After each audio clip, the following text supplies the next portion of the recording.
Pour la 10e édition de la Fête de la Nature, le département ouvre ses sites d'espaces naturels sensibles au public. Il organise tout un programme autour de la thématique Passionné par nature et met en lumière les hommes et les femmes qui œuvrent au quotidien sur ces différents sites à travers plusieurs actions. Alors déjà, du jeudi 12 au lundi 16, nous avons 19 sites ouverts sur l'ensemble du territoire. Au total, une cinquantaine de visites. Des visites allant d'une visite guidée à une rencontre des hommes sur le terrain, à l'équithérapie, à des prestations de découverte des plantes, de l'aromathérapie, aussi des déjeuners sympathiques. Mais aussi des récits, des jeux de pistes, de connaissances ou encore de réflexions comme le propose le site de l'association Capitaine Dimitile, situé à 1800 mètres d'altitude à l'entre-deux. On a demandé à chaque participant déjà de venir avec un objet, une photo ou quelque chose qui pourrait avoir un lien pour eux avec la nature. Et une fois arrivés sur le site là-haut, on va les engager dans un jeu de rallye base, voilà, avec deux bases.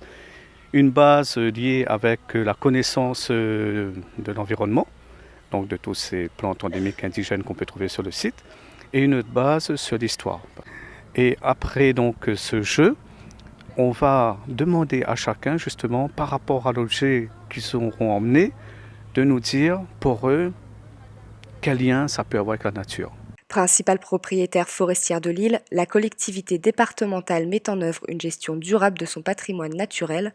Elle protège les milieux et paysages exceptionnels tout en assurant leur valorisation, l'aménagement et l'ouverture à tous les publics. L'ouvrier, lui, va aménager, sécuriser, entretenir donc tous les sentiers qui parcourent l'île, particulièrement les ENS. Donc il y a aussi donc, tout ce qui dit restauration écologique, donc une activité plus vocation conservatoire. Donc on a des trésors de biodiversité qu'il faut conserver, valoriser.